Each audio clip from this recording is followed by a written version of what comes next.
Hello, I believe I am live. My OBS seemed to have put me live before YouTube did, so let me just double check and make sure I am definitely live.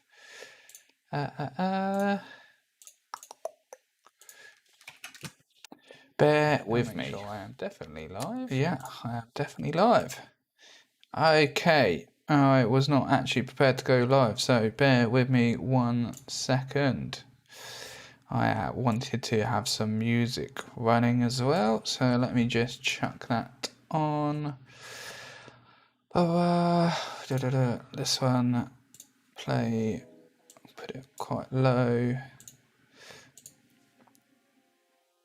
Right, hopefully you can all hear a bit of music. So, today I would usually be streaming my campaign Vostrum, the Arcane Lore, but unfortunately one of our players is not able to make it this week, and it sort of worked out well because today is the launch of Van Richten's Guide to Ravenloft, which is the new D&D 5th edition book.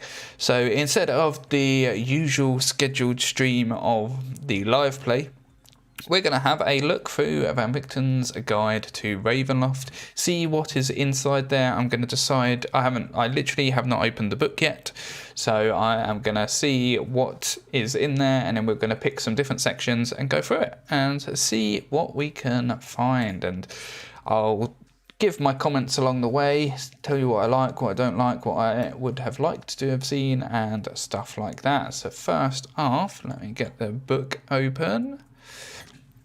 Okay, so let me transition.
Right.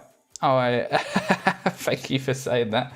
I I had my mic muted this whole blooming time. So hopefully you can hear me now. If you could just confirm that you can hear me now, that would be very helpful. But yeah, I was just talking to myself. Not yeah. Okay, it is working now. Right, let me scrap that then and start again, because no one's going to have heard anything that I said. So usually I would do Vostrum, the Arcane Lore, which is my D&D live play today, but instead, because one of our players can't come along, I'm going to go through the new book, Van Richten's Guide to Ravenloft. And the plan is I'm going to look through the lineages first, then I'm going to look through the new subclasses, and then we're going to have a look at the monsters. And depending how long that takes, maybe we'll come back and look at the dark gifts as well. So we're starting with the lineages at the very beginning. I don't think there's anything else I said that was super important. I'll just start again with the lineages. You're running a ghost train for your new campaign, so this landed just in time. Yes, I love Curse of Strahd. It's probably my favourite adventure they've released so far. Generally, I make my own adventures and do my own thing, but Curse of Strahd was definitely one of those ones that I enjoyed, and I found it quite easy to pick up, mould into my own as well, so I really like that horror feel. And yeah, hopefully this is going to help you then if you're running Ghost Train. Right, so I'll just start from what I was saying while fully muted and no one could listen to me. So the characters, so the lineages are actually replacing races. So it says here, at first level, you choose whether your character is a member of the human race or of one of the game's fantastical races. Alternatively, you can choose one of the following lineages.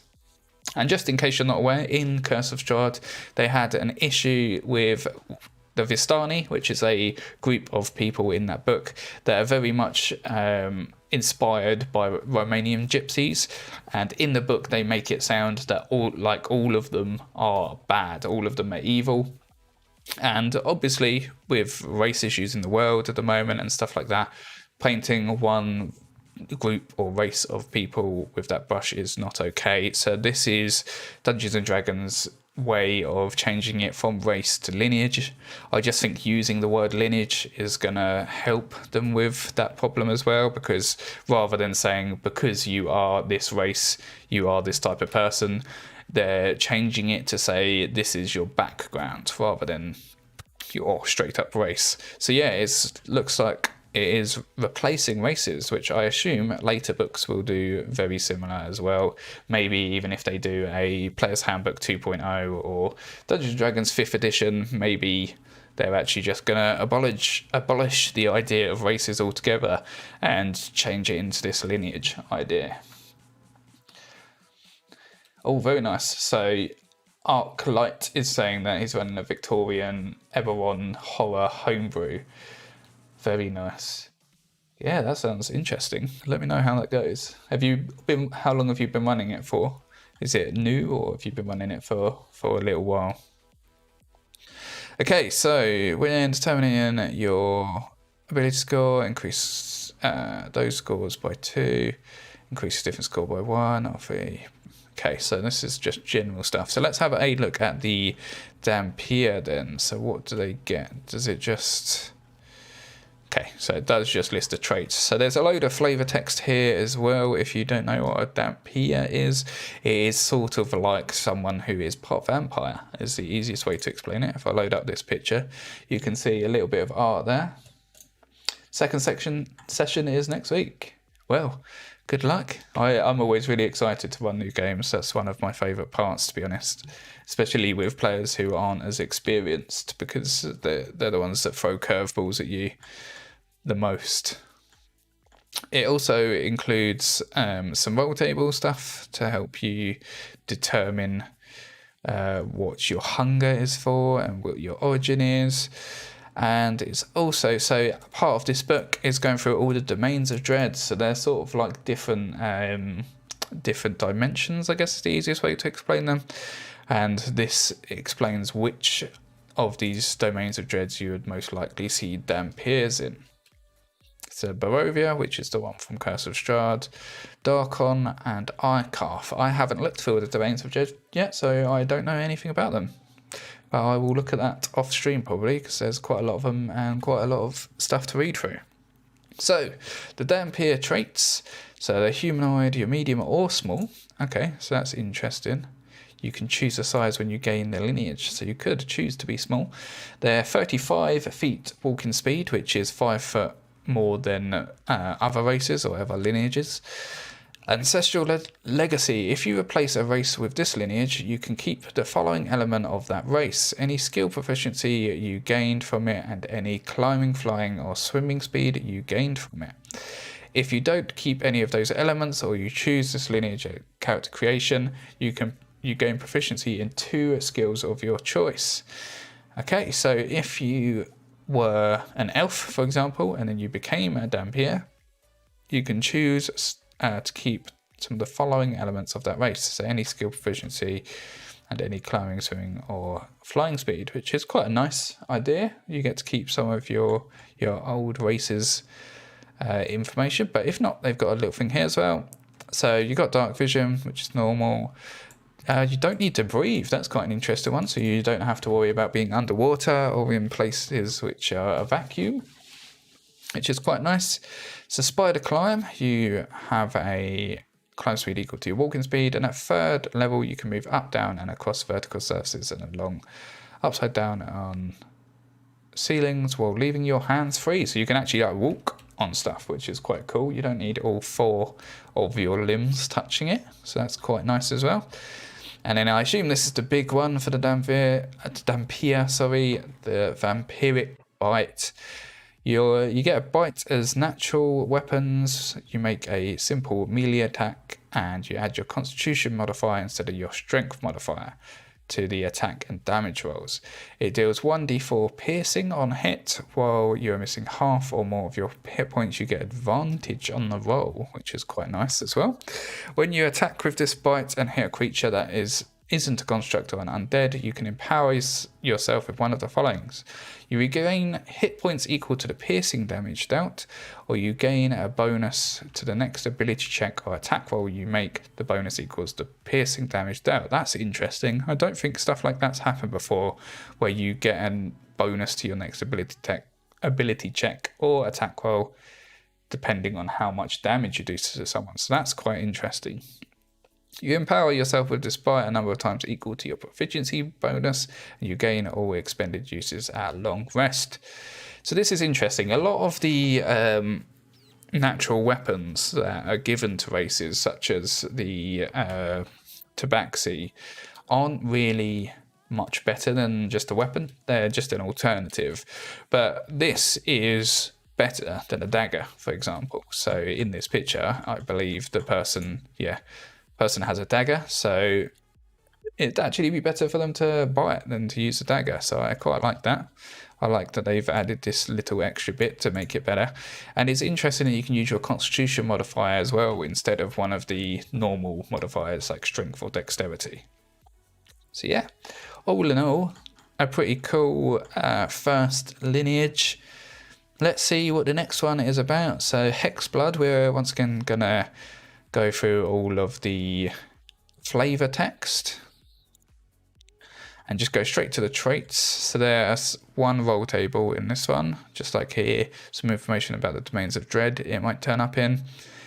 And so you are a Fae. So I thought their next book was actually going to be about the Feywild, because they have not done much about the Feywild at all in 5th edition Dungeons & Dragons so far.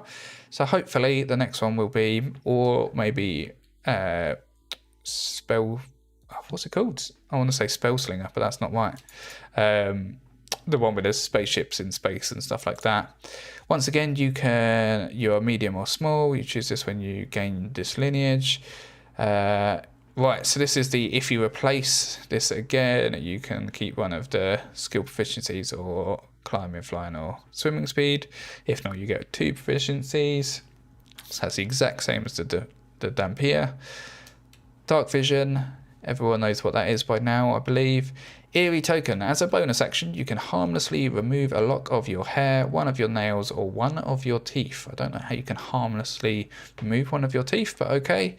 This token is imbued with magic until you finish a long rest. While the token is imbued in this way, you can take these actions.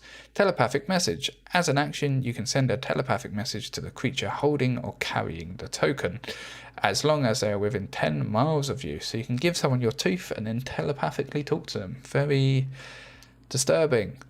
Remote viewing. If you are within 10 miles of the token, you can enter a trance as an action. The trance lasts 1 minute, but it ends early if you dismiss it or are incapacitated.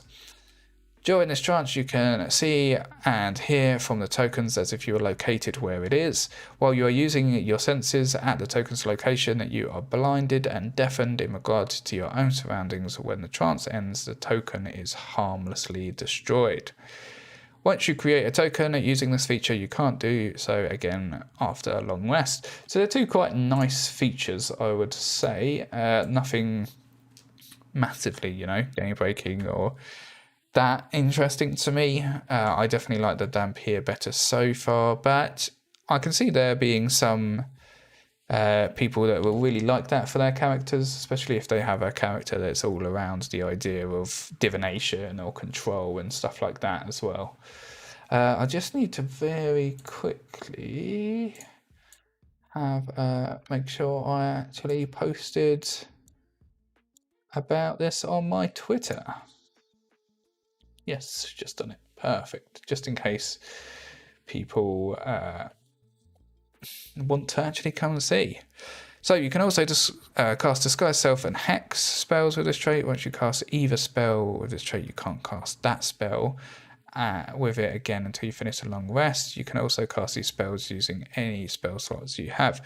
Okay, so that is extremely nice. Disguise Self is probably one of my favourite first level spells. Hex is a very well known and loved spell, especially by Warlocks. I think Warlocks are the only people that get it, in fact. So that is a very nice trait to have. And all in all as well, with Hexblood, I like the flavour of it. The idea is they've got some ancestor with the hags, I believe, and they've got some hex magic within them. So yeah, Hexblood created by a night hag would look like that. So I do like the flavour of it.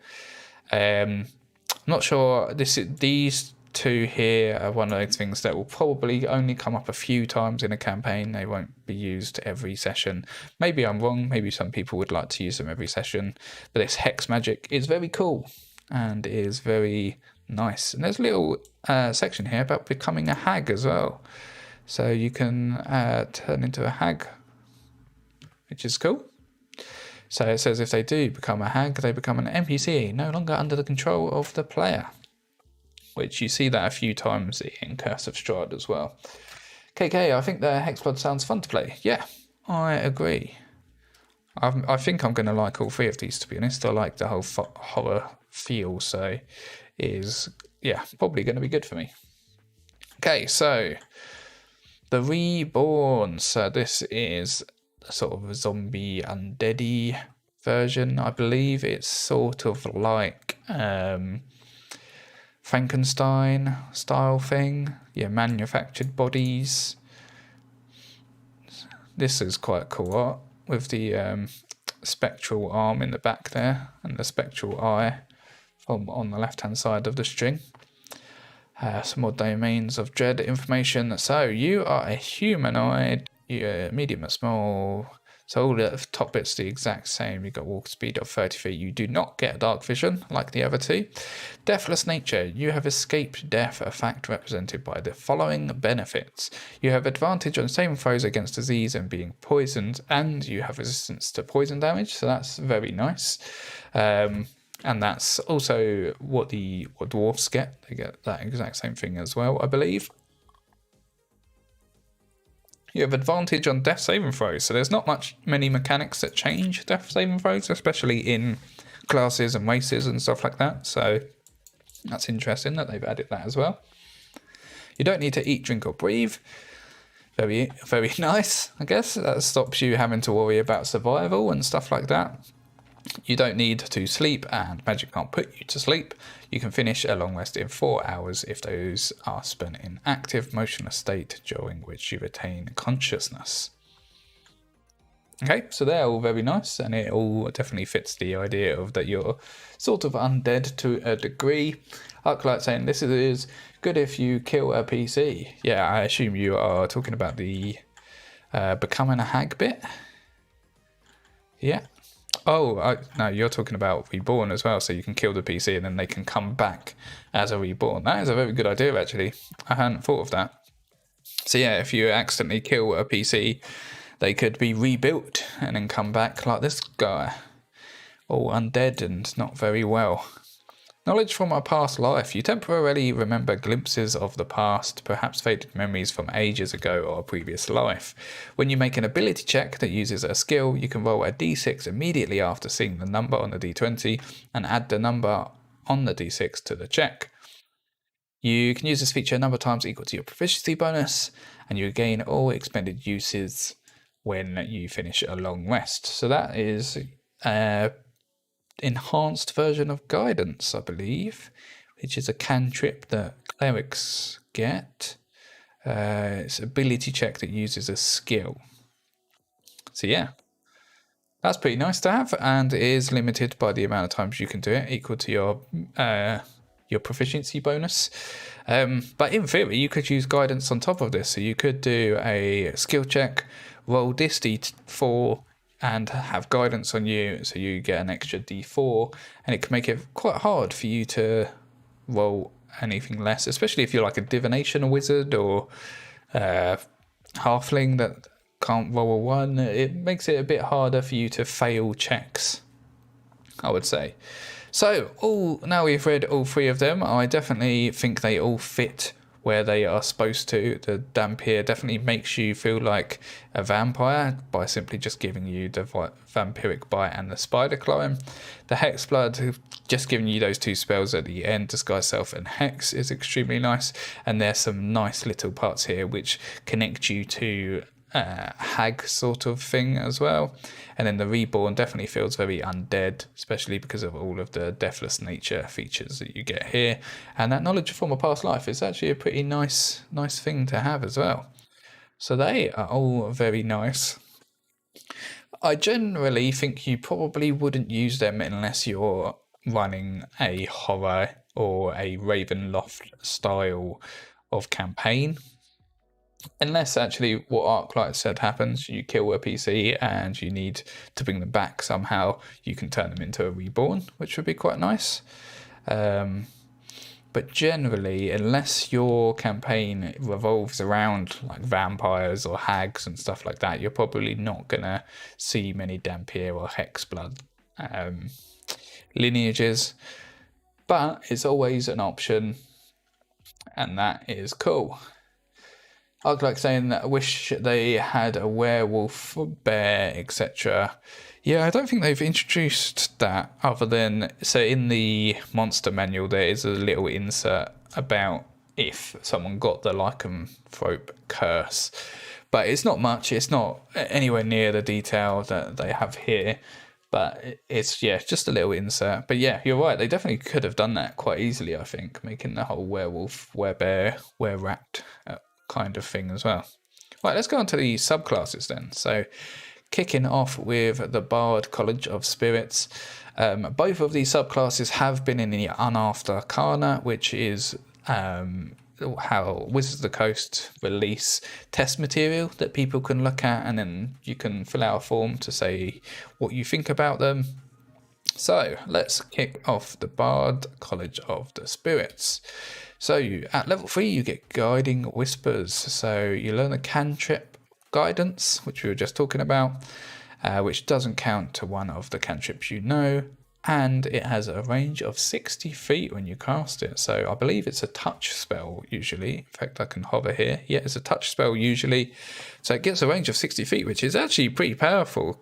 Guidance is already arguably a bit overpowered as a cantrip. So giving it a range of 60 feet, you don't even need to be next to the person. You could be off in the sidelines hiding, and while they're trying to convince some people not to attack them, you can give them guidance with a spectral spirit, which is very nice.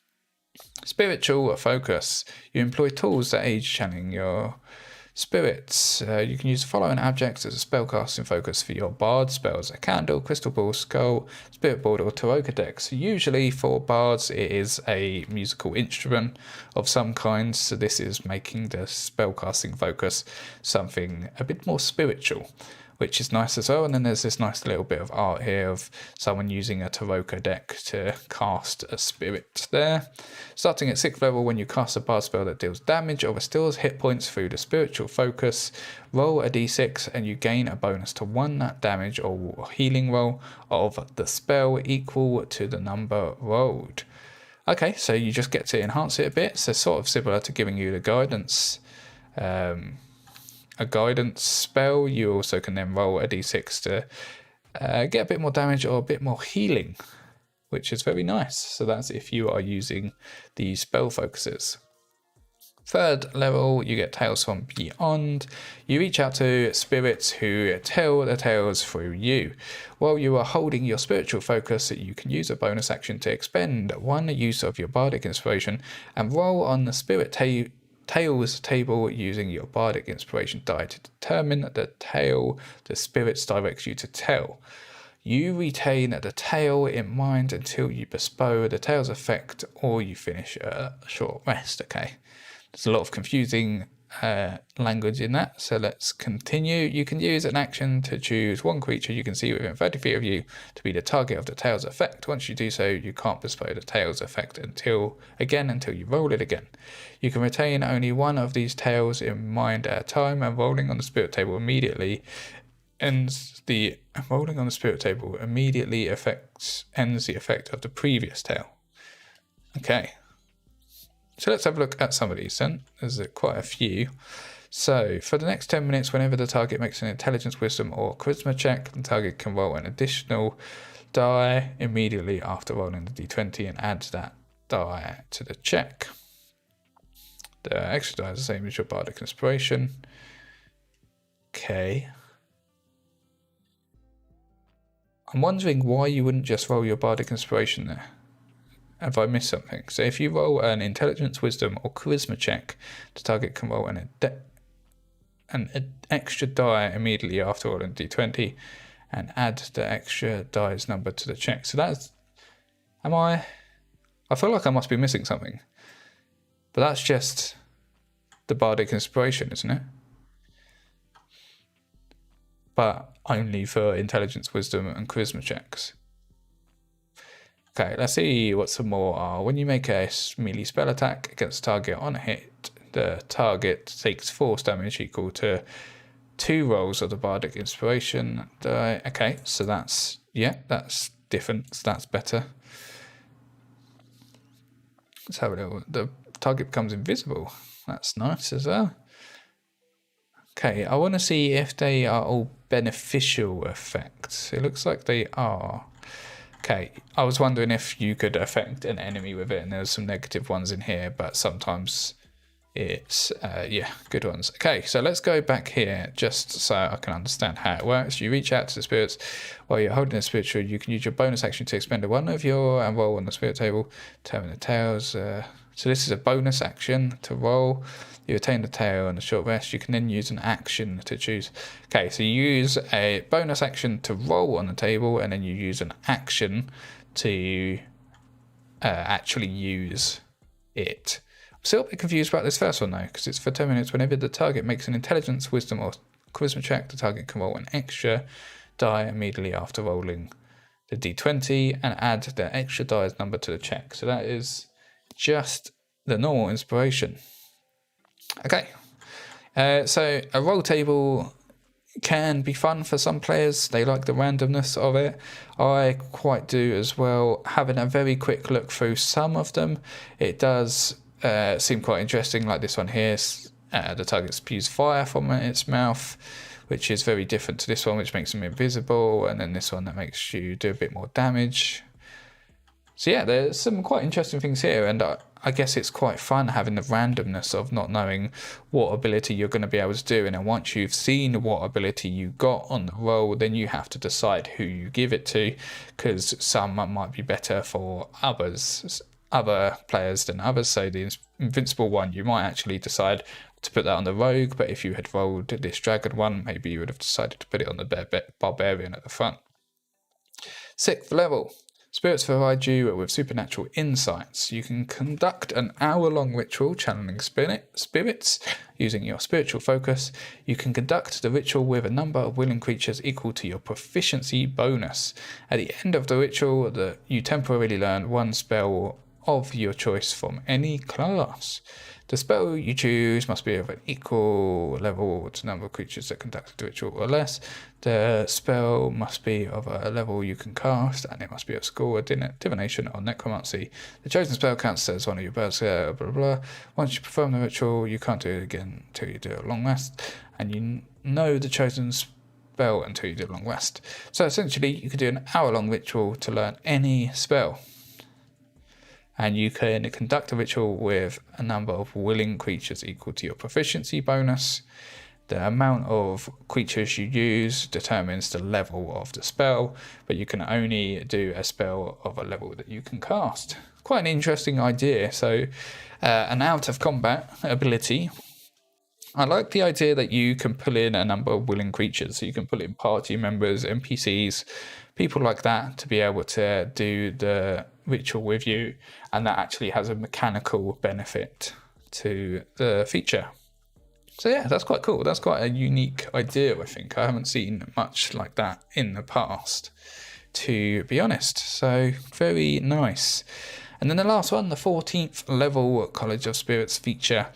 You now have the ability to nudge the spirits of tales from beyond toward certain tales. Whenever you roll on the spirit table's tale, you can roll the die twice and choose which 2 effects to bestow.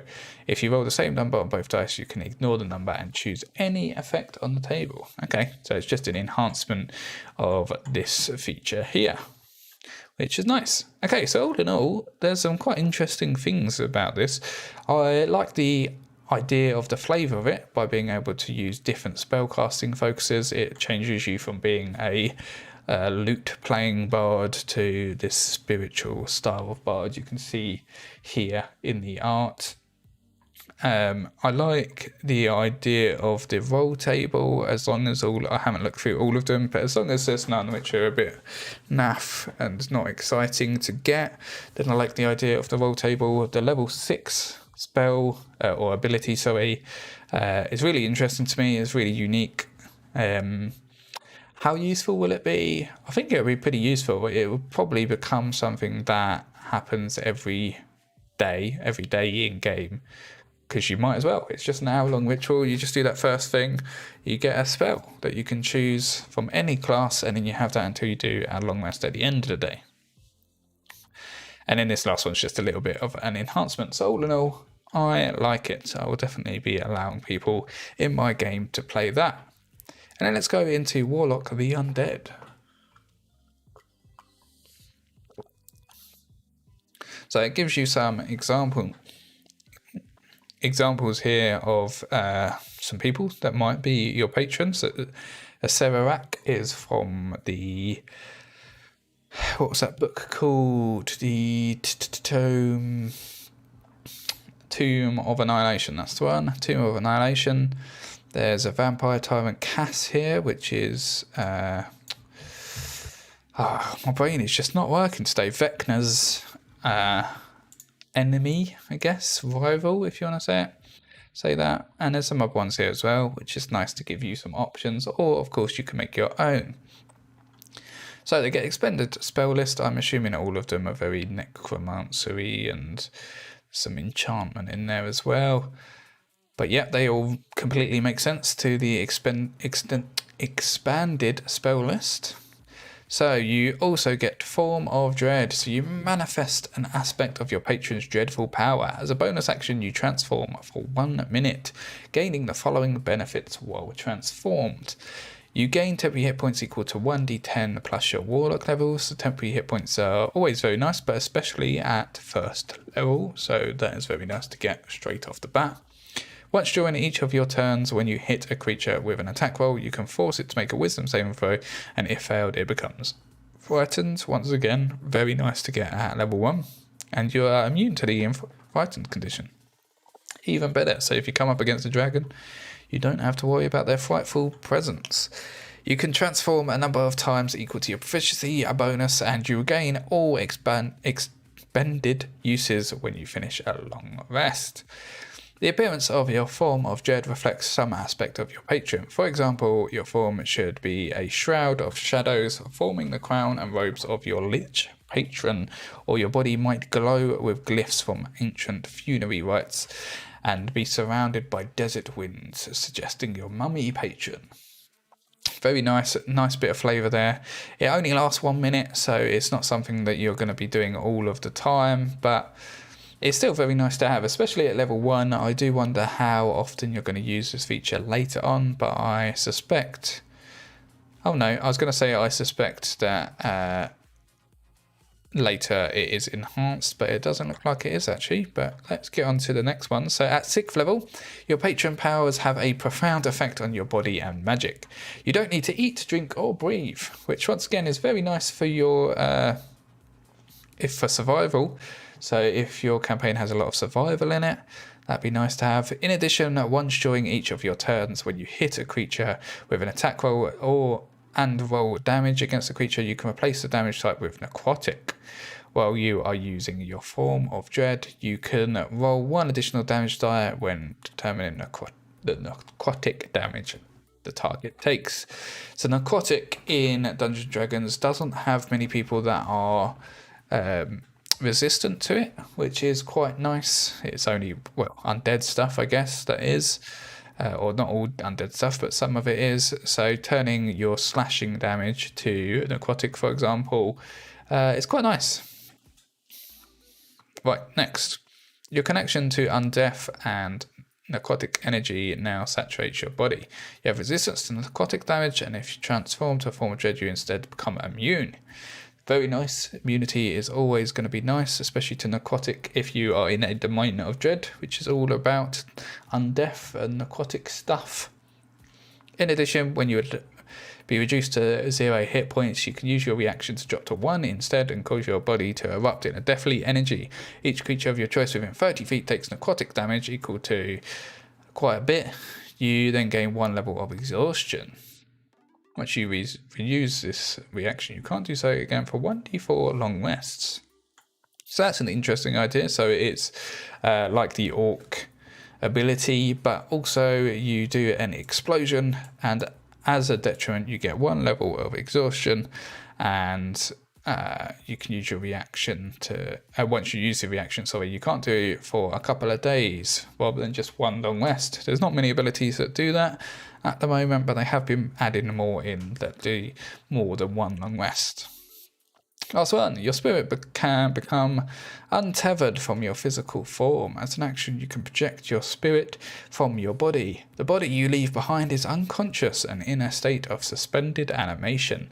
Your spirit resembles your mortal form in almost every way, replicating your game statistics but not your possessions. Any damage or other effects that apply in your spirit or physical affects the other. Your spirit can remain outside your body for 1 hour or until the concentration is broke. When your protection ends, the spirit returns to your body, or your body magically teleports to your spirit. Your choice. While protecting your spirit, you have the following benefits. You gain resistance to bludgeoning, piercing, and slashing damage. When you cast a spell of conjuration or necromancy, the spell doesn't require verbal or somatic components or material components that lack gold cost. Okay, so you can do it a bit stealthily, which is cool. That's something that only sorcerers can get so far, so that is quite cool. You have a flying speed equal to your walking speed and can hover. You can move through objects, difficult to train, but take damage if you end inside of them. While you are using the form of dread, which was the level 1 ability up here, once during each of your turns, when you deal necrotic damage to a creature, you gain hit points equal to half the amount. Once you lose this feature, you can't do it again for a long rest. So this is a really cool level 14 ability. I really like the idea that you can use your action and then you pop your spirit out of your body. I quite would have liked some art for that. Maybe there is some elsewhere in the book, but something sort of like this would have been nice where you can see the spirit coming out, but maybe there is somewhere else in the book. But all in all, this is once again pretty nice. I do like this form of dread idea. Expanded spell list makes sense. All of the abilities are pretty good, pretty nice. Some have some unique aspects as well, so very nice. I cannot remember how both of those classes looked in the Unearthed Arcana to compare them, but I assume they're just a polished version of the Unearthed Arcana ones. So very good job, Wizards of the Coast.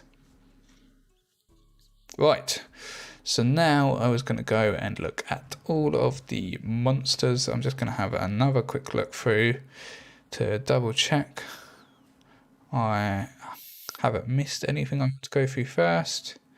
I don't think so. Let's do the monsters of Ravenloft then. So it looks like they've got some ideas here of how to make your own monsters. Describing monsters. Okay, so this is quite cool. This is something that has been missed out really so far. So this actually helps you in making the monsters feel a bit more horror-like. Hello, Carl. Thank you for joining us. So there's a little bit for newer DMs. This could actually be very helpful where there's some tips here of how to describe monsters. So even some stuff about tactics here, which is quite cool. Some traits, minion ideas. So cool. Oh, and then there's creating unique nightmares. Beware the Bagman. So that is not very fun. That is a sleeping adventurer, and what the hell is that? It looks a little bit like Carl. Okay, so let's have a look at what they've got here then, shall we? Let's have a little look at the table. So it looks like they've got a pretty good spread up to level 10. And then they've not got much higher level, which always seems to be the way. They don't seem to add many high level creatures into any of their books. But yeah, it makes sense. Most campaigns won't actually go until the later levels, so it makes sense to chuck a load early on. There's quite a lot of 8 level here as well, so let's have a look. Body Taker Plant. So there's a little bit of art here, and it is a huge plant, so you can see there is a person inside of this, and then it is a challenge 7 creature. It's got some multi-attacks, and it looks like it's sort of got like a swallow style mechanic here, but with some acid damage, the stunned, exhausted, restrained. So probably not very nice to deal with. So you get 3 Vine Lash attacks, all of which are going to do on average 11. And it's also got this entrapping pod, so it can actually swallow someone and keep them inside, burning away in acid. Not very nice. It's there's not too many plant creatures in Dungeons and Dragons as well, so probably quite nice to be adding some. And it looks like they've got some podlings as well, so these are little ones that you can add as little minions alongside your big guy here. Carl's saying, so when are we playing this then? Whenever you like, Carl. I'm ready. So we're looking through the monsters in the new book at the moment, having a look at what horrors Dungeons and Dragons have created for us. But yes, in case people didn't know, there is an adventure in this book as well, and it takes players from level 1 to level 3. So it's not as long as Curse of Strahd by any stretch. So if you want a full adventure that takes them through, I think Curse of Strahd takes you to level 10, then go ahead and use Curse of Strahd. But there is a little adventure here that takes them from level 1 to 3, between 3 to 5 sessions. Oh, Jesus, that is disgusting. What is that? That is not right. So that's called the Boneless. It's a challenge rating 1, and, well, it doesn't have bones. So I guess that makes sense why it's called boneless, but that is disgusting. Does 2 slam attacks. If it attacks a creature large or smaller, the creature is grappled. Oh, you don't want to be grappled by that thing, do you? Look at it. Disgusting. And it's got crushing embrace, where if it grappled by it, the bonus is attached. The target is blinded and unable to breathe. The target must succeed on a strength save or take damage. That is horrifying. I might actually have nightmares after seeing that. The dull NPC will be in your session, in your next session. Very nice. Is that the dull NPC from Curse of Strahd, whose name I've forgotten? But yeah, there's a dull NPC in Curse of Strahd. Is that what you mean, or is there one in here as well? Carl saying that's what he feels like after a hangover. Not good. Not good. Brain in a jar. So this art was actually released beforehand. So there is now a brain in the jar that cannot move, but it can hover, which is interesting. It's challenge rating 3 as well, which is pretty high for something that, you know, barely moves. It's got the Chill Touch cantrip, which is a ranged spell attack that does quite a bit of damage. Oh, and it's got a Mind Blast. So that's the ability that Mind Flayers get, which is actually pretty darn dangerous. It does a lot of damage. And if everyone happened to fail their intelligence saving throw, they'd be stunned for a minute, which is a long time to just get whacked over and over again without being able to do much about it. And it's also got some spellcasting here as well. I was going to say that surely it's got a really low armor class and a low hit points, but it's armor class 11. I would have actually expected that to have been like 9, and 55 hit points is a lot. So this is some hefty little container this brain is in to have so many hit points to have to get through there. But yeah, quite cool idea, especially if you've never done something like that before. One in here, CR2. Okay, well, hopefully we'll get to that a bit later on then. Carrion Stalker. Okay, so there are carrion crawlers in the Dungeons & Dragons monster manual, and it looks like that they have a symbiotic relationship with them. But they look a little bit different. They look like weird little tadpole things. They're challenge rating 3. They've got multi-attacks. They do 3 tentacle attacks. They've got a burst ability where it does a burst in a radius sphere that does poison damage and poisons people. If the creature is reduced to 0 hit points by the infestation, it dies. So there is no death saving throws if you get put to 0 hit points from this ability.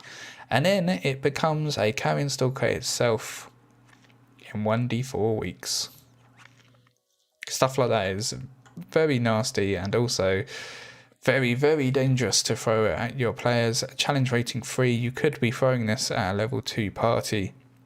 And if even one of them get knocked down to 0 hit points, you have killed a level 2 character. So these seem very dangerous, but very fun, and in the right hands of the right DM can be very challenging and add a much bigger aspect to combat. Hey Rich, how you doing? We are currently going through the monsters in the new book, Van Richten's Guide to Ravenloft. I'm not sure if you've had a chance to have a look through it yet, but if so, let me know what you think.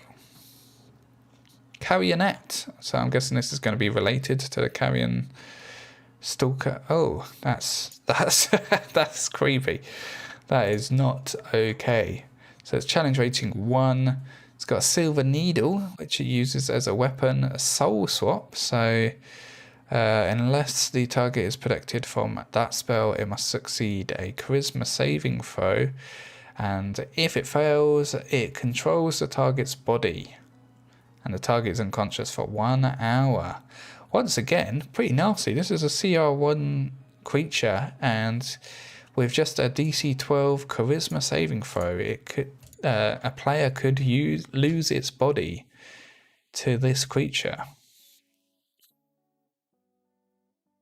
If the Carionet's body is destroyed, both the Carionet and the target die. This is nasty. This is not... This is CR1. And it's got an ability which can basically instantly kill a player.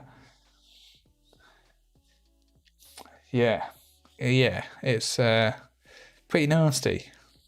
But cool. And once again, used right by a good DM, could be pretty horrendous combat. Death's Head. So it's a disembodied flying head. It's challenge rating 1/2.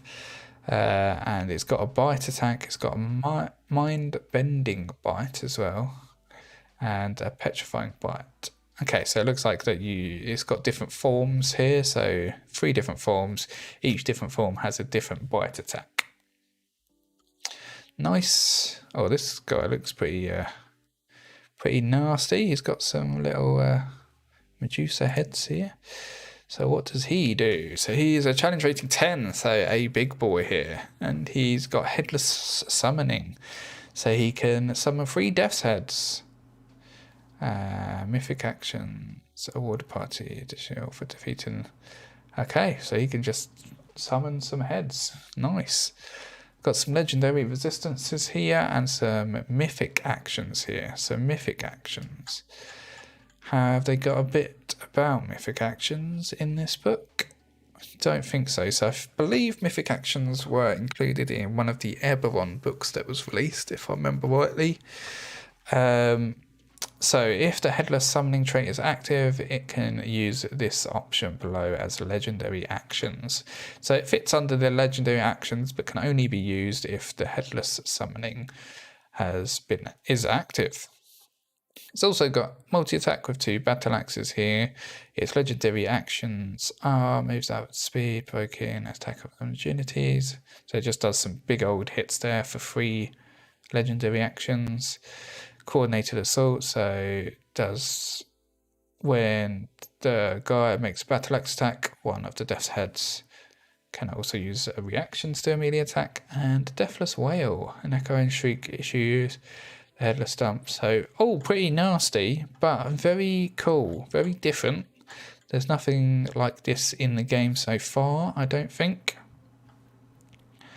And yeah, very nice. It would be very good as I can imagine this creature as something that's been tormenting a village for a while, and people are having problems with it. So your adventurers come to deal with it, and they have to fight through a load of undead stuff like skeletons, wights, nightmares, maybe even some of the headless creatures beforehand, and yeah, have to make their way through and eventually fight this as the big boss at the end. Gallows Speaker, once again, some really nice art here. Some very floaty skeletal stuff. Challenge rating 6.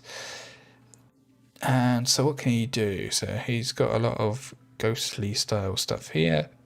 Foretelling Touch. So you can do +7 to attack, average of 15 damage. And subtract a d4 to the next attack roll or saving throw. So that's quite nice, especially if you had some minions with him, and it would make the party a little bit less powerful as the combat goes on. And it's also got this ability where it can do a DC 15 saving throw or take quite a lot of damage for, this is only challenge rating 6, and that's 20 damage, waves of pain. Choice up to 3 other creatures of Gallows Speaker's choice within 30 feet who all take that as well. So that's quite a lot of damage. It's got very low armor class and not many hit points, so it's pretty easy to kill. But before it goes out, it's probably going to do some pretty nasty stuff to your party between the Foretelling Touch and the Suffering Echoes. And there's no limit on how many times you can do this as well. So if he manages to survive multiple rounds, he can do this multiple times, which is pretty nasty. Oh, look at this guy. I can imagine this as a familiar. I wonder if there's going to be a section about... No, there's no section about adding it as a familiar. I could imagine that as, yeah, some weird familiar for a warlock. So it's 1/8, so very low challenge rating. Magic Allergy. Immediately after a creature within 30 feet casts a spell, it can roll a d6 to determine what happens. and each of them are good for him. Oh no, it's not. So this one, it dies and makes a swarm of them. So there is below here a swarm of them, which is challenge rating 2. So if it rolls a 5 or a 6, it explodes into a swarm of them, which is pretty nasty. Other than that, it's just got a very simple bite attack. And then the swarm of them makes the bite attack hurt even more, and it also has a reaction so that it can hit people when they miss a spell. Nice. So it's the idea of something that doesn't like magic and is suited to fight against magic. So there's this guy as well, another sort of spirit, undead looking guy. Challenge rating 9, so very high, this one. He's got a multi-attack, so he does 3 slam attack and uses consume energy, which makes the target do a constitution saving throw or take necrotic damage, and it gains hit points. And once it regains hit points, it gets the following benefits for 7 days. Its walking speed increases to 40 feet, so it gets a lot quicker, and it gains flying speed equal to the walking speed. So that's an interesting mechanic I don't think I've seen before, where if this ability works and the creature regains hit points, it also gets the benefit of being empowered a bit by being a bit quicker and being able to fly. Nice. Okay, so humanoid slain by necrotic damage rises as a white. Okay, at the end of the white. Okay, so this has been seen before, where if a creature dies due to an ability, it then comes back as something else. I believe the Slard do that, one of the Slard at least.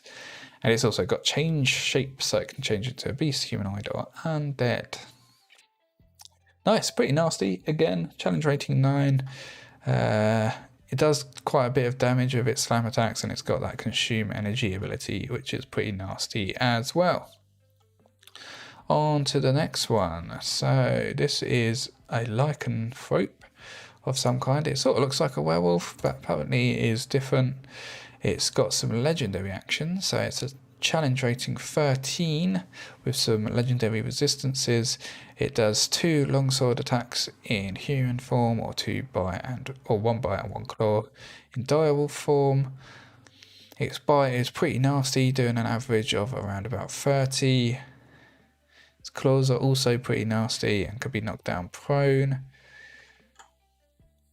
Okay, so as a bonus action, it can change between the forms as well. And then nothing super exciting as a legendary action. So it looks like it's just a lycanthrope that hits quite hard. It's got a lot of hit points, 170 hit points, which is a lot. But yeah, no real abilities which are different than just being able to hit people hard. On to the next one. What is that? So that is some pretty cool art there. So let's actually read what this is. So Necros is a being of living blood formed by the ichor of evil gods. Okay, so it's literally blood that is evil in a little jar like this. Challenge rating 7. Rejuvenation, so it gets some health back, which is something to take in mind. It's got spider climb, which is pretty nasty. Can get up on the roofs and stuff as well. And it's got 2 attacks, pseudopods, which doesn't do much damage, but the target can be paralyzed, which is not very nice. And then it's got a ranged one, which also doesn't do too much damage, but it can do 2 of them per turn. And then blood puppeting, so this is going to be its big spell. So DC 14, Constitution saving throw. And attaches itself to the target for 1 minute. While attached, the creature only takes half damage dealt to it, and the target takes the remaining damage. Well, that's pretty nasty. So it can attach to your wizard, and then every time your barbarian tries to hit this creature, it's going to be doing half of the damage to the wizard. So it can telepathically control the target, move, action, or both. When controlled this way, the target can only take the attack action or the dash action. The attached target can repeat the same throw at the end of its turn, detaching from the staff. So essentially takes control of it, and yeah, people can't hit it or they're going to hurt their friend. Nasty. Level challenge rating 7. So by that point, they are starting to get nasty. So very, very nice.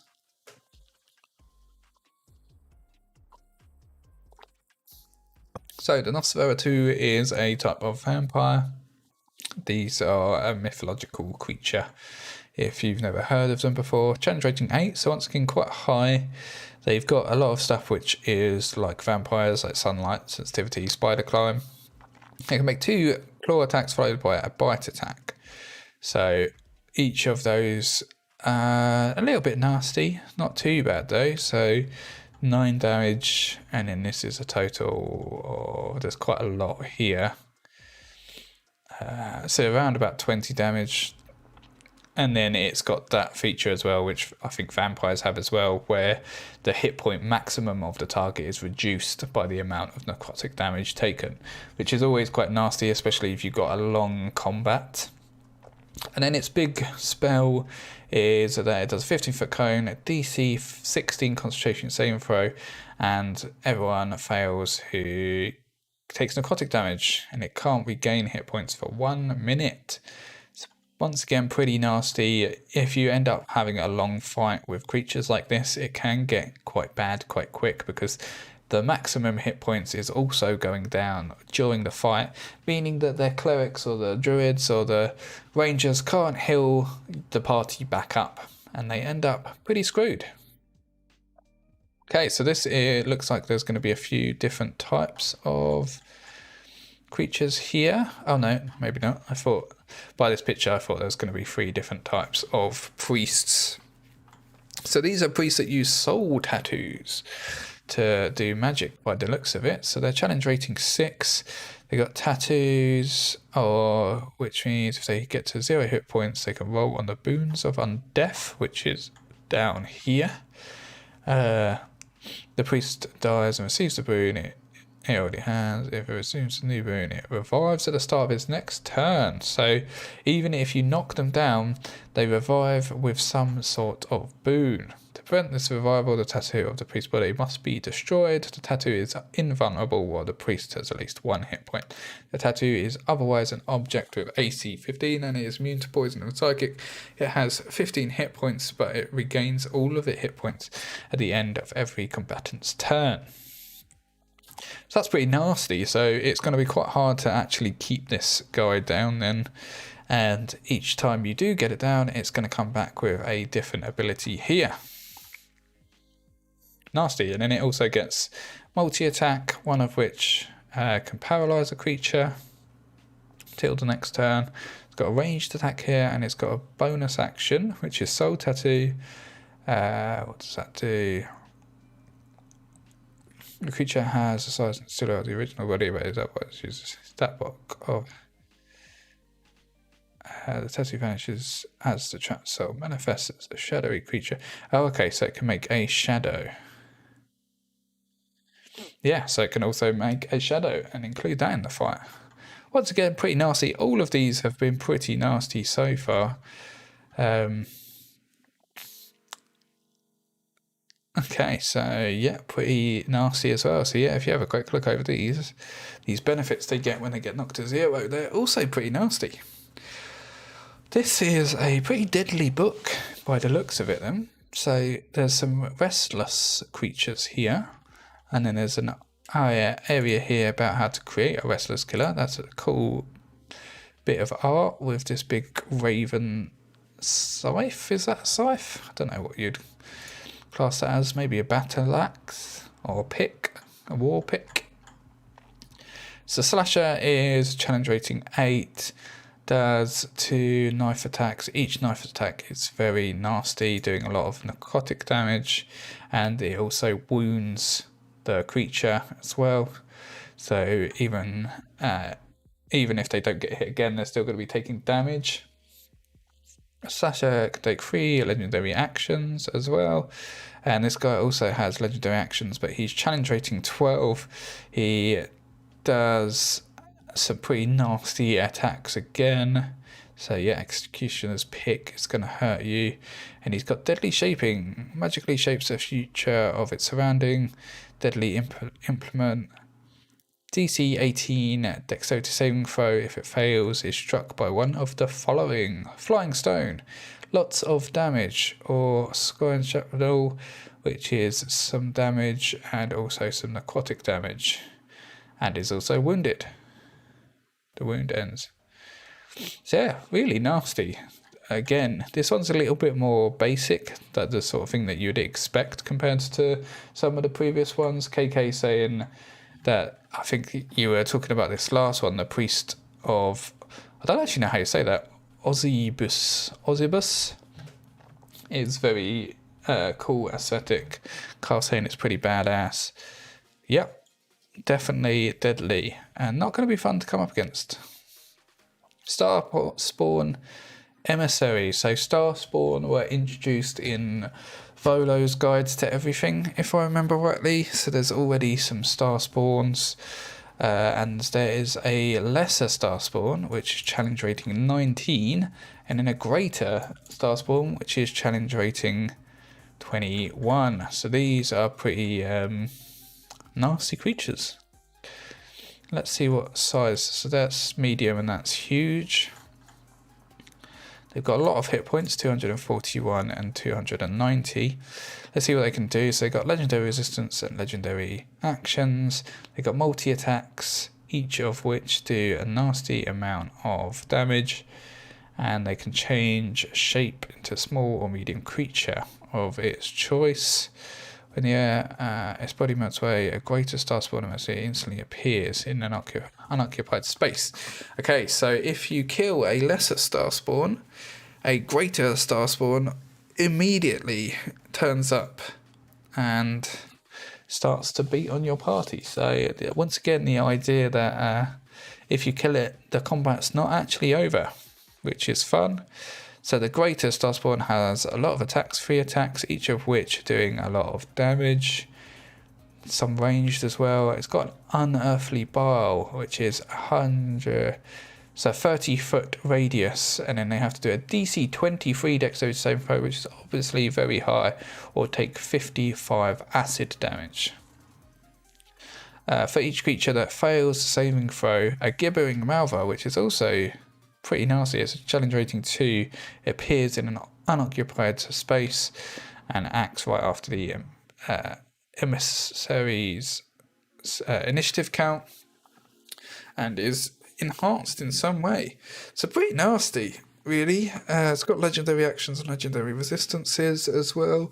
The legendary actions in themselves are pretty nasty. So it's got 20-foot square here that does quite a bit of damage, and it's got 30 feet. Creatures 30 feet of it do quite a lot of damage. You would expect it to be pretty nasty for challenge rating 21 though, so sort of to be expected. And I do like the idea that if there is a lesser Star Spawn emissary and it is killed, the greater one turns up to revenge the lesser one. Nasty. All very nasty. So this looks like is a version of a Sturge. So Sturge is a tiny little sort of mosquito-like creatures from the monster manual. So this looks like an empowered version of the Sturge. It's challenge rating 4, got multi-attack, which do a bit of damage, and does some necrotic damage there as well. Ravenous Children, so the Strigoi, I don't know how you say that, Strigoi, magically summon some Sturges and they attack. Once again, nothing too crazy. It's nice that they included art of this one as well to give you an idea of what it looks like. I think it'd be quite hard to visualise without that bit of art. And so they don't do much with Sturges, so it's interesting that they've done this. Okay, so there's some different swarms here as well. Oh, there's only 2 swarms, but there is a swarm of maggots, and then there's this nice little bit of art of some guy who did not do so well against the swarm of maggots. So it is a challenge rating 2. It's got some attacks here. Each time the diseased creature finishes a long rest. Oh, okay, so it can actually disease a creature with its infestation, and if it is diseased, and whenever it finishes a long rest, it gets a pretty nasty feature, such as blinded. This decreases its maximum hit points and this gives it disadvantage. The disease lasts until it's removed by magic or until the creature rolls the same random effect for the disease 2 long rests in a row. Nasty. Swarm of Scarabs. So this is challenge rating 3 as well. So if the swarm starts its turn in the same space as a dead creature, the corpse is destroyed, leaving behind only equipment and bones. Spider climb, okay, and then it's got a bite attack, which is actually pretty nasty. So it does 14 damage on average for a challenge rating 3 creature. I guess that's what you would expect. Any creature can use an action to kill or remove the scarabs with fire or a weapon that deals piercing damage, causing 1 hit point of the appropriate type to the target. There you go.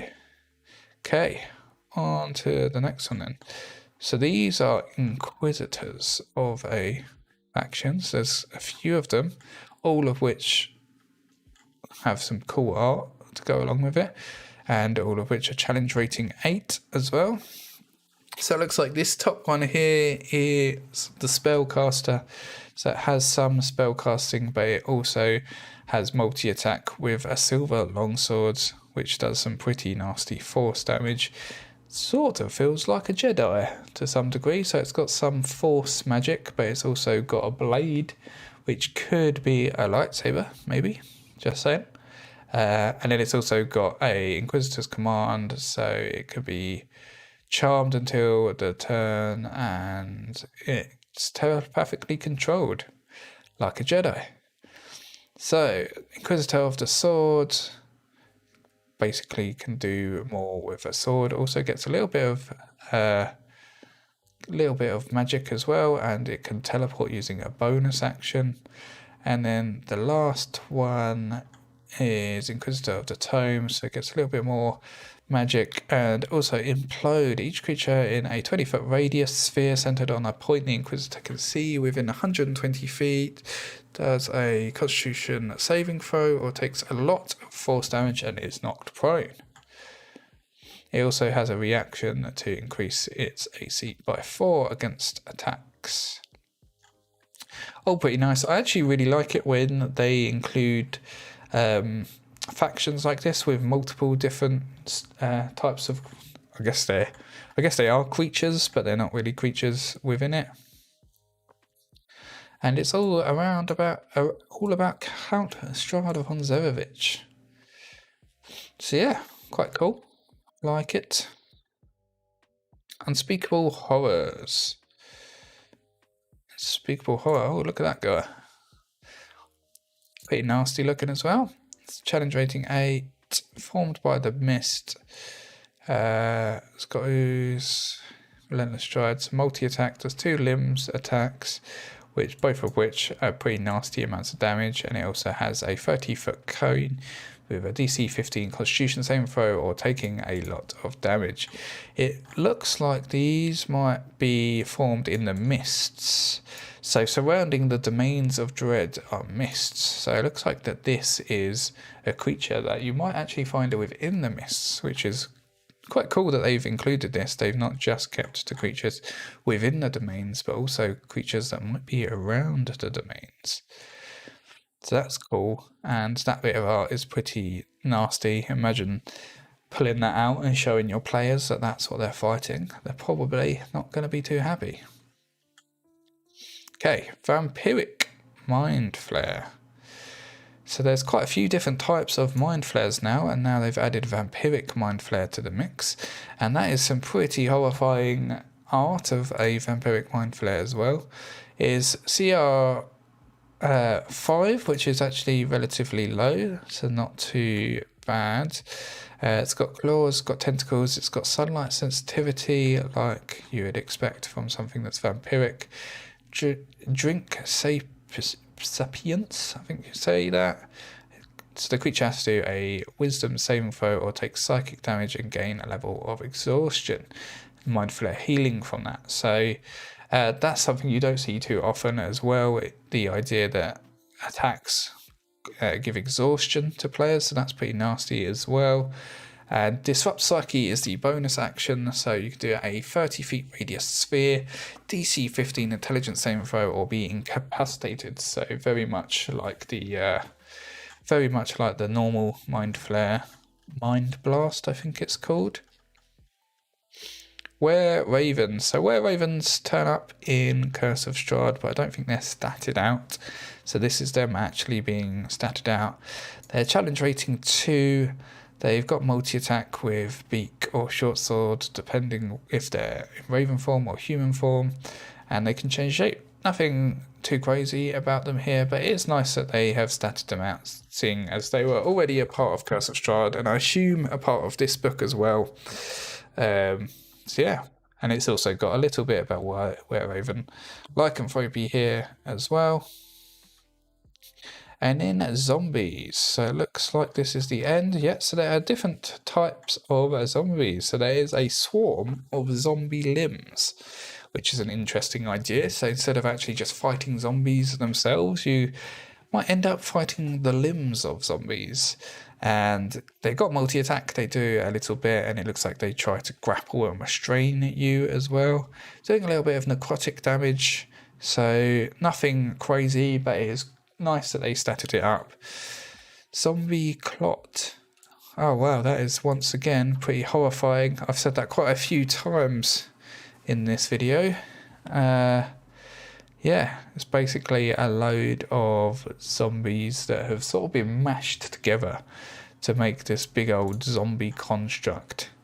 And it is huge, it is challenge rating 6, it's got a stench, so if you're near it, you could take some poison damage and be poisoned. It's got, let's take it. Okay, so if you knock it to 0 damage without doing it with a critical hit or radiant damage, it comes back as well. So that idea has been coming up quite a lot in these monsters, the idea of when they get knocked to 0 they're not actually dead, they come back again. And they've got some slam attacks which are pretty nasty, and Flesh Entomb, where they have to make a strength saving throw or take a lot of bludgeoning damage and be entombed in dead flesh. They are restrained and continue to take necrotic damage. Pretty nasty creature again. Once again, if you chuck that to your players and show them that bit of art, I do not think they're going to be very happy. And then a zombie plague spreader. So this has the same undead fortitude of when it drops to 0, it actually drops to 1 instead, unless you did radiant or critical damage. It's got a viral aura, so any creature within 10 feet of it has to constitution saving throw or be poisoned. If a save is successful, it is immune for 24 hours. And then it's got 2 slam attacks, which don't look too damaging. It is only a CR4 creature though, and it's also got the virulent miasma, which is a toxic release of 30-foot radius, has to do a constitution saving throw or take poison damage. Humanoid reduced to 0 hit points dies and rises as a zombie. So that's something we've seen on some of these creatures as well, the idea that if they go to 0 hit points, they come back as something else. So if I have to pick my favourites out of this, I think I definitely like well, this one's just disgusting. Look at him. He's actually disgusting to look at. So that's good to throw at players. This is probably stupidly deadly for a challenge rating 1, especially for something that looks so simple and not too bad. I like this idea. I like the idea of them being able to connect to someone and it being very hard for them to get them off. What else have we had? These guys are just really hard to deal with. Starspawn, swarms, these guys, that guy, vampire. So yeah, I think actually my favourite one is gonna be where is it?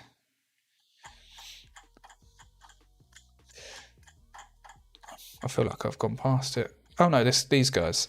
It's just weird because the art isn't actually directly next to the thing. So yeah, these guys that had the tattoos that were really hard to kill, and it is all around the idea of having a soul tattoo that does some pretty nasty thing. What are your favourites out of all of them? Everyone who's been here for it all, or if you've got the book yourself and you've read through this already, what was your favourite? This art is also just really cool. It shows you different types of people that would have these weird tattoos that are controlling you and not making it so you can't die. So yeah, let me know which ones your favourite were as well. And I think what we will do, I want to quickly flick through to see which back. So the haunted one's in Curse of Strahd. There's an investigator there, and that's it. So there's 2 new backstories as well if you don't have Curse of Strahd, which is quite nice. But what I am going to do is we're going to have a look at the dark gifts, because I'm quite interested in them. I thought they were extremely fun in Curse of Strahd, so I want to see what other dark gifts they have given. I don't remember every single one that was in Curse of Strahd, so I'm not going to know if there's some duplicates in here. We're going to have a quick flip through in the dark gifts, and then we'll call that a day for the stream. Okay, so if we start at the top, Echoing Soul. So roll on and choose to determine the nature of this dark gift. So it looks like this is going to be on every single one, where it gives you how the gift came about. And then it's got Channeled Prowess. You gain proficiency in 2 skills of your choice. Inherent Tongue, you can speak, read, and write 1 language of your choice. Intrusive Echoes, immediately after you make an attack roll, ability check, or saving throw, and roll a 1 on the d20, your soul memories emerge and overtake your perceptions and experiences. You might see people around you as someone other than who they are, or you become disorientated by a double experience of the world around you. Roll on the table below. Once one of the effects occur, these intrusive echoes can't manifest again. So these are all negative by the looks of it. Your memory is one of triumph. Oh, okay, so no, this bottom one is a good one. The other 5, not so good. So that's the downside to taking this dark gift. Just in case you don't know, actually, I probably should have explained. So the idea behind dark gifts is that you are given some sort of feature or like a gift from something or someone that is evil, and generally they have one pretty big detriment, but also they have some pretty nice benefits as well. So for this first one, the Echoing Soul, you get some pretty nice abilities here, but there is also the chance to roll something not very nice if you roll a 1. But it's not too powerful, it's not too crazy. So KK saying that they all seem quite interesting and definitely full of flavour. Yeah, definitely. I'm actually quite impressed with the monsters. They were very good. Gathered Whispers. So for this one, you learn the message cantrip if you don't know it already, and you require no components to cast it, so you can cast it stealthily. When you cast a spell, it's just delivered by one of your whispering spirits rather than you. Your ability, blah blah. Okay. When you hit an attack roll, you can use your reaction to channel your haunting spirits, letting their voices howl through you. If the attacker isn't deafened, add your proficiency bonus to your AC against that attack. Okay, so you can make it harder to hit you. And this is going to be the detriment, I'm guessing. Immediately after you make an attack roll and ability check, you roll a 1, you roll on this table again. You receive an omen. Okay, so it looks like the exact same thing, just with less choices. So instead of 6 choices, there's only 4. Number 4 is good, but the other ones are bad. It looks like, or maybe not. I was wondering if they were all going to have a similar effect. But yeah, let's have a look at the next one, which is Living Shadows. So you can learn Mage Hand. When you're making a melee attack roll, you can increase your reach by 10 feet. That's quite far. Your shadow stretches and delivers the attack. Immediately after you make an attack roll and roll a 1, your shadow exerts a will of its own. The next time you or a creature within 30 feet of you makes an attack roll, an ability check, or saving throw, roll a d4. If the number is odd, reduce the total by the number rolled. If the number is even, increase the total by the number rolled. Oh, okay. So it's the idea of if you roll a 1, you could end up decreasing the amount of damage you do, or the attack roll, or ability check, or saving throw by d4, or you can increase it by d4. So yeah, it looks like all of these are going to follow a very similar template then. Okay, so the Mist Walker, you get Misty Step. When you enter the mist's intent on reaching a specific domain, you are treated as if you possess a mist talisman keyed to that domain. So you can go between the different domains of dread, that looks like there. When you finish a long rest, the world around you in a 10-mile radius becomes a siphon that will eventually leech away your vitality. You can remain in an area safely for a number of weeks equal to your constitution modifier. Therefore, after you take a long rest, you have to succeed a constitution saving throw or get a level of exhaustion. Oh, that's an interesting idea. So you can't stay in the same place for too long. You have to move a 10-mile radius away every few days, or you're going to start taking exhaustion, which is pretty nasty and a very interesting detriment. Second Skin. So you can use Alter Self, requires no spell slot, and your spell casting. Okay, so you can alter yourself. This mark, Scaly Skins. Okay, and certain circumstances can activate. After you experience this catalyst at the start of your next turn, you must succeed a charisma saving throw or use your action to cast Alter Self as described in Transformation trait, even if it's already used it. Okay. So you can change the catalyst as well. Okay, so it looks like there's some catalysts down here. One of them will essentially be in effect, and if that happens, the Alter Self happens involuntary. So for example, if you are on this one, the sound of ringing temple bells, and the sound of ringing temple bells happened, you would involuntarily use Alter Self, even if you didn't want to. So that's quite an interesting idea, the idea of sort of a werewolf getting to the full moon and becoming a werewolf without them wanting to. Interesting idea, definitely. Symbiotic being. So, symbiote is a separate entity and uses its own form. Separate relies on you. The symbiote speaks. Blah, blah, blah, blah. Sustained symbiosis. Your symbiote has a vested interest in your survival. When you fail a saving throw, you can choose to have your symbiote expend one of your hit dice to roll it and add the number rolled to the saving throw. So you can use your hit dice in your saving throw, which is an interesting mechanic. We don't see too much like that used with hit dices, so that is an interesting idea. If it uses this feature on a death saving throw, you succeed on the save and regain 1 hit point regardless of if you rolled a d20. So that's quite nice as well, being able to come back from a saving throw without rolling a d20. And you can't do it to the long rest. Your symbiote has an agenda that drives you and expects you to assist it in achieving those goals. How permissive or patient it is in resolving the agenda is on the personality. Work with the DM.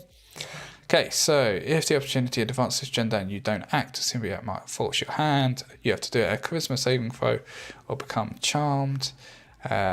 If you take damage that is not self-inflicted, you can repeat the saving throw. Roll or choose from the symbiotic agenda table. So these give you the ideas of the agenda.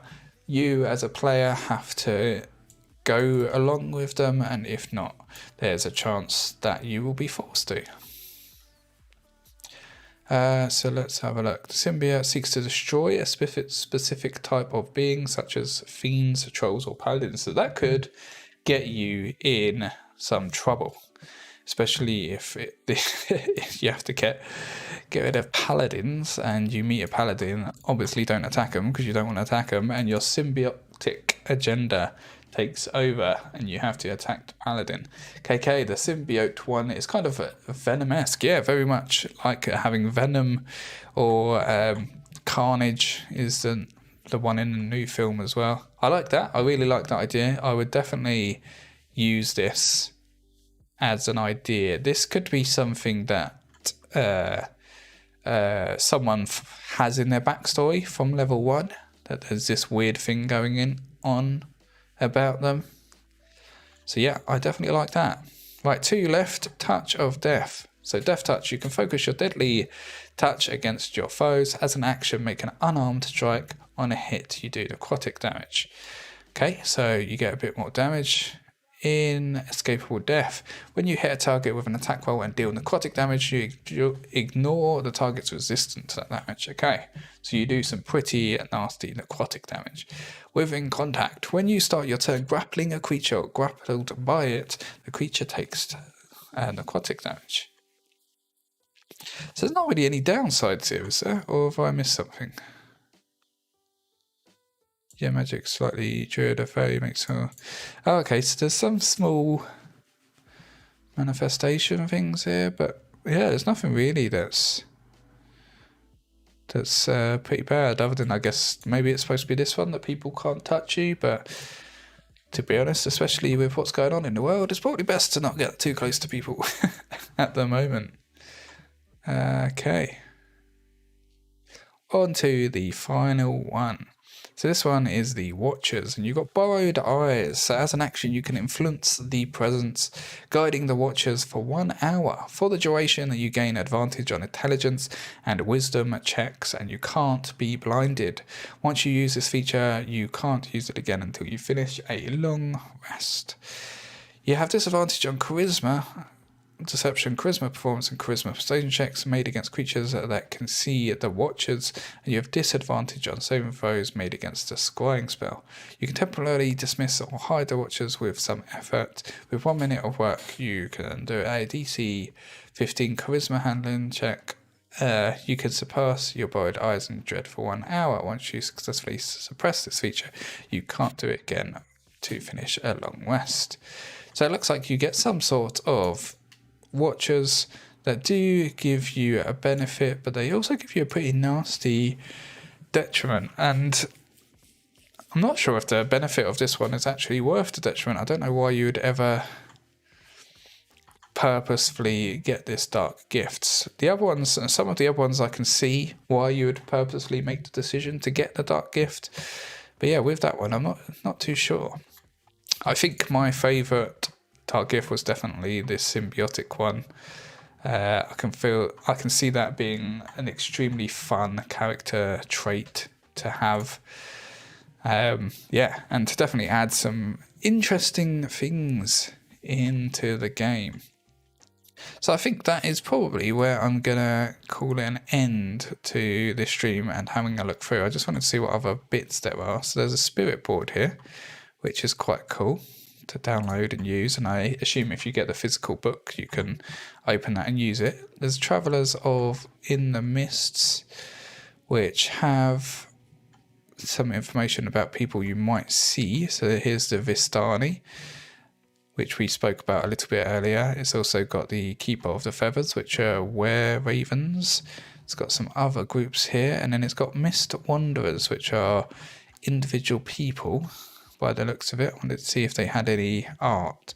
So they've got Esmeralda, I think, here, Esmeralda, which was in Curse of Strahd.